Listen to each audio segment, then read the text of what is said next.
a one-off workshop, 2 hours, an afternoon, just saying, yes, gender equality is a good thing, isn't enough to get people to change their views, which they develop over a lifetime.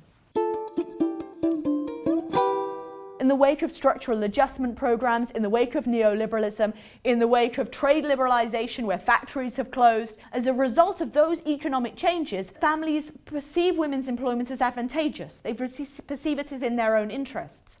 So slowly and incrementally, you see more and more women undertaking socially valued roles, acting as breadwinners, providing for their families. In urban areas, you're exposed to these women working, you're exposed to these women trading, you're exposed to these women electricians. So it's both exposure and a shift in interest that's been more predominant in urban areas, I would say.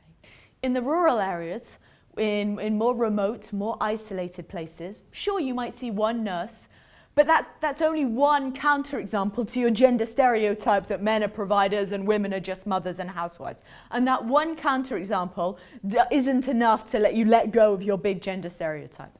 And what was also really interesting was interviewing people who came to the city and then went back to the rural areas. Having been exposed to gender equality, the gender discourses in urban areas, did they then change things at home? Well, no. Because, so for example, I was interviewing these rural urban migrant fishermen, these traders, but when they went back to the village and they heard their neighbours beating their wife, they didn't want to intervene because they were worried about how they would be perceived and treated by their neighbours. So this man thought that gender-based violence was not acceptable. But he hadn't changed his norm perceptions about the rural area. He thought in that environment, it's okay to beat your wife, so he didn't want to intervene.